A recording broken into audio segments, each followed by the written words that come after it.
Hello friends, welcome to GATE Mantra. दोस्तों, आज के वीडियो में हम डिस्कस करेंगे queue data structure. Previous video में हमने डिस्कस किया था स्टैक, नाउ इस वीडियो में क्यू। सो देखिए क्यू क्या है। क्यू भी एक डेटा स्ट्रक्चर है जिसमें डेटा को किस तरह से अरेंज किया जाता है, first in first out order या फिर last in last out order. आप कुछ भी बोल सकते हैं, डेटा किस तरह से अरेंज होगा। ये बोल सकते हैं कि first in first out order, जो पहले आएगा वो पहले आउट होगा, या last in last out order, जो लास्ट में आया वो लास्ट में आउट होगा। It is a data structure. Q को भी आप एरे या फिर आप लिंक लिस्ट किसी से भी आप इम्प्लीमेंट कर सकते हैं, बट जब आप क्यू को एरे से इम्प्लीमेंट करेंगे तो इसमें ओवरफ्लो अंडरफ्लो की कंडीशन होगी। सो देखिए क्यू को एरे से हम किस तरह से इम्प्लीमेंट करते हैं कि क्यू हमने एक लिया कैरेक्टर क्यू, इसका साइज क्या है 8। ये क्यू एक मैंने कैरेक्टर एरे ले लिया जिसका साइज क्या है 8, और मैंने ये पॉइंटर ये वेरिएबल्स ले लिए फ्रंट और रियर। फ्रंट को 0 लिया, रियर को -1 पे। अच्छा, एक क्वेश्चन आता है कि why queue is first in first out. Queue first in first out इसलिए है क्योंकि यहाँ पे there are 2 pointer variable, 2 variables हैं, एक फ्रंट है एक रियर है। अब आप रियर से इंसर्शन करेंगे और फ्रंट से क्या करेंगे, डिलीशन करेंगे। आर इंडिकेट फॉर रियर और front for F for front. अगर आप रियर से इंसर्शन और फ्रंट से डिलीशन करेंगे तो वो हमेशा ही क्या होगा, फर्स्ट इन फर्स्ट आउट। आप रियल लाइफ में कोई भी एप्लीकेशन ऐसा देख सकते हैं जहां से इंसर्शन किसी डिफरेंट पॉइंट से हो रहा है और डिलीशन किसी डिफरेंट पॉइंट से हो रहा है, तो वो हमेशा क्या होगा, first in first out order. But stack last in first out क्यों था? क्योंकि स्टैक में एक ही पॉइंटर था, एक ही पॉइंट था टॉप। आप टॉप से ही इंसर्शन, टॉप से ही डिलीशन कर रहे थे, इसलिए स्टैक क्या था, last in first out. But एयर क्यू में there are 2 pointer variable, front और रियर। आप रियर से इंसर्शन करेंगे, फ्रंट से डिलीशन करेंगे, that's why it is first in first out order. तो इनिशियली हमने फ्रंट में 0 रखा और रियर में -1 रखा। ये इनिशियल कंडीशन है कि जब सिंपल लीनियर क्यू की अगर हम बात करें, ये क्या है, सिंपल लीनियर क्यू, जिसमें फ्रंट क्या है, फ्रंट 0 है और रियर -1। फ्रंट 0 है तो इनिशियली फ्रंट किसको पॉइंट कर रहा है, 0 को, और रियर किस पे है, -1 पे।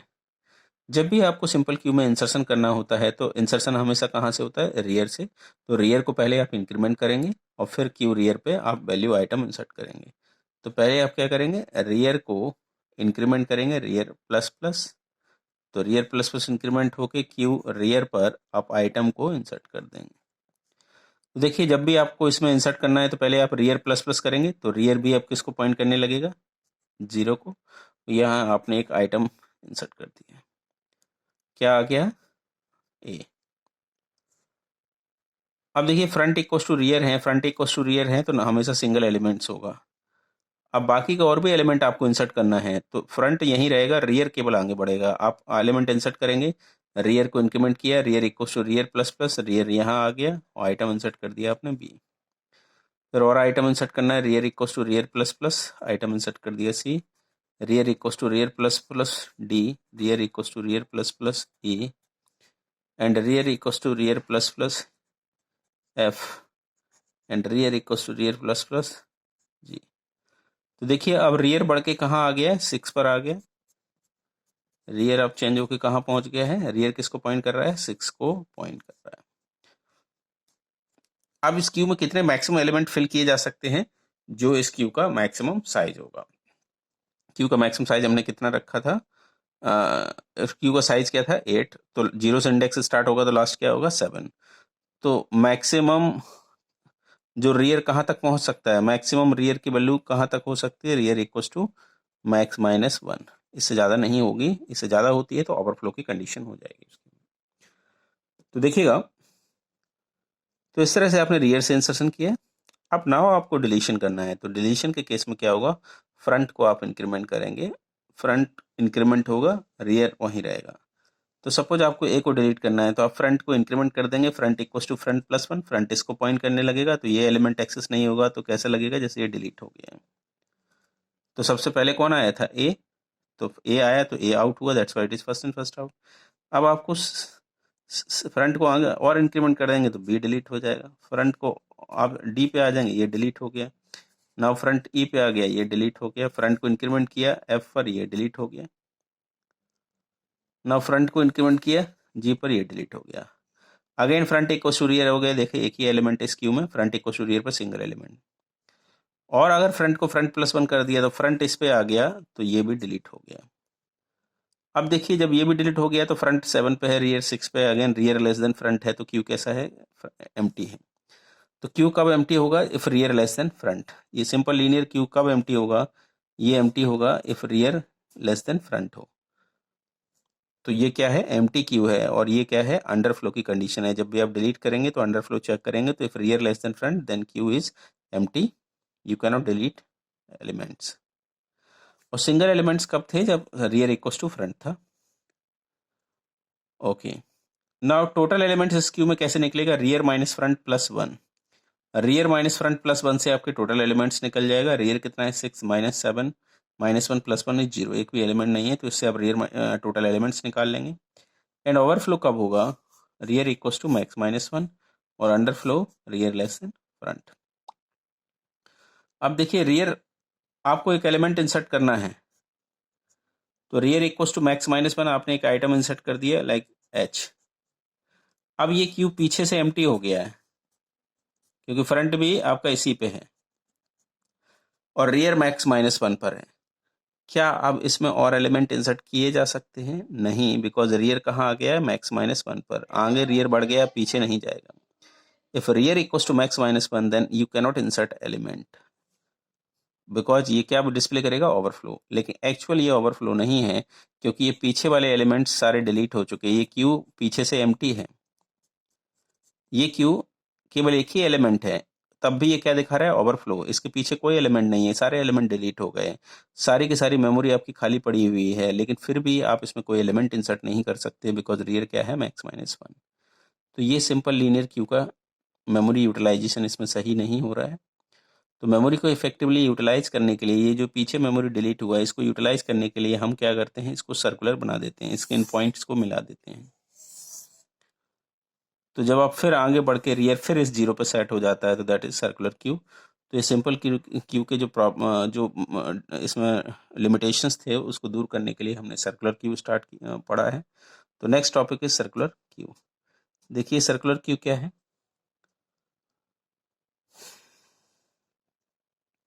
सर्कुलर क्यू यही है, बस आपने लास्ट और फर्स्ट पॉइंट को मिला दिया है। सो ये सर्कुलर क्यू हो गया, जिससे आप पीछे वाली मेमोरी को यूटिलाइज कर सकें।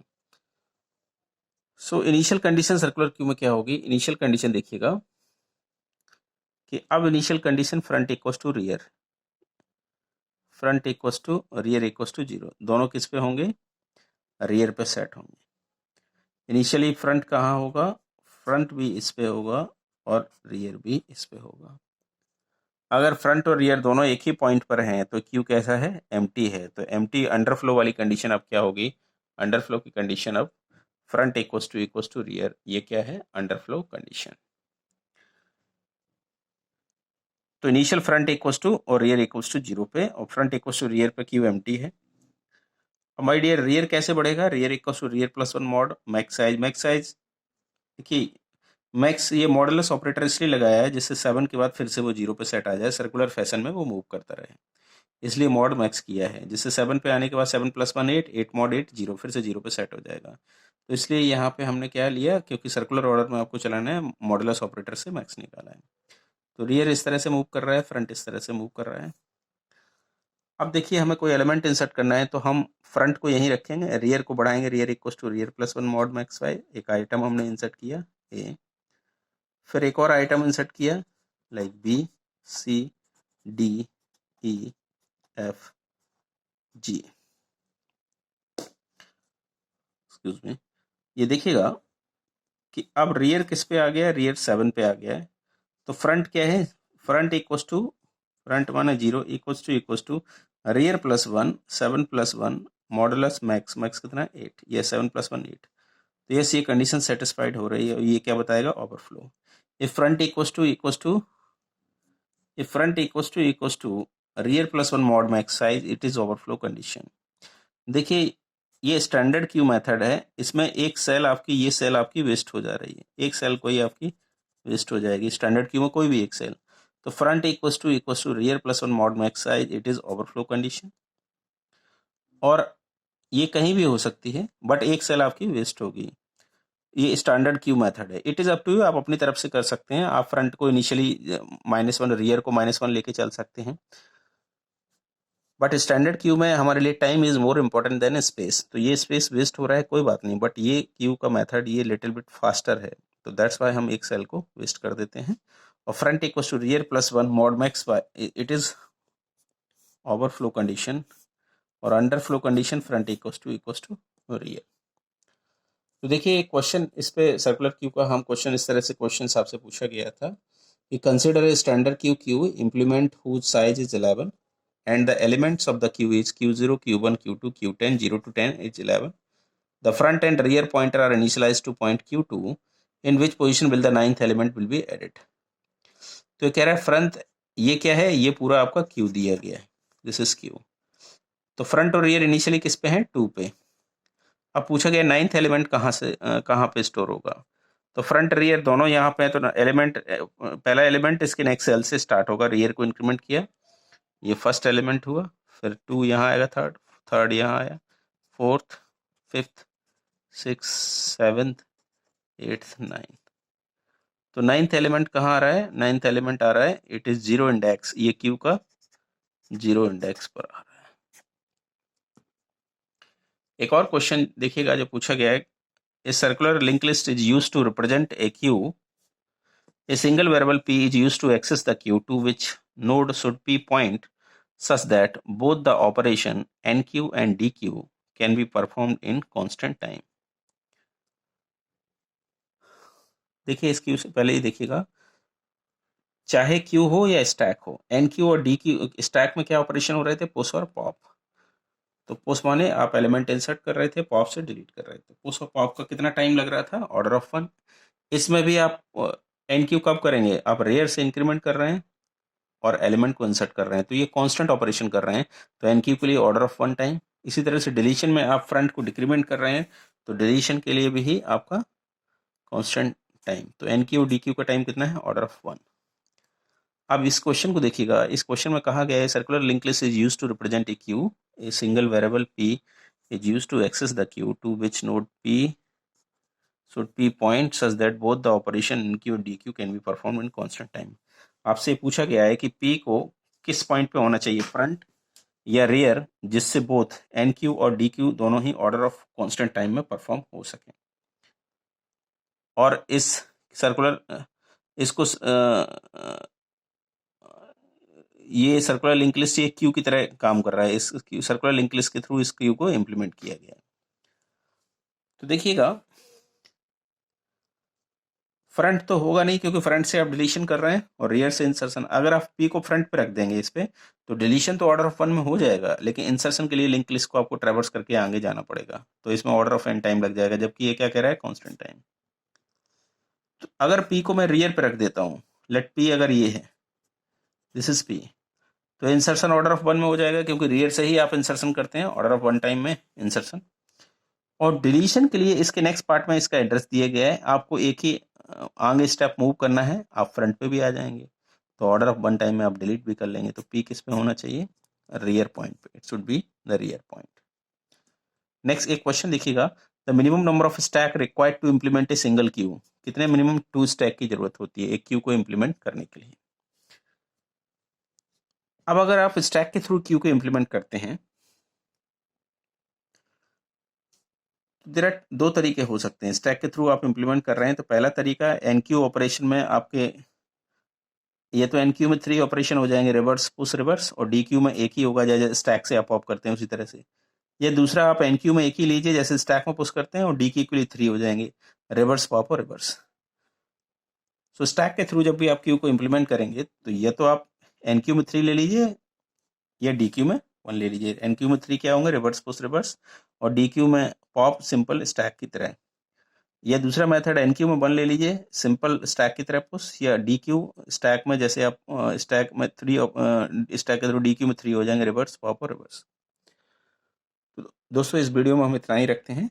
नेक्स्ट वीडियो में हम डिस्कस करेंगे लिंक लिस्ट और उसके एनआईसी के प्रीवियस ईयर के क्वेश्चन। दोस्तों अगर आपको मेरा वीडियो अच्छा लगा है तो प्लीज़ चैनल को सब्सक्राइब कर दीजिएगा और लाइक एंड शेयर भी कर दीजिएगा। थैंक यू सो मच, बहुत बहुत धन्यवाद।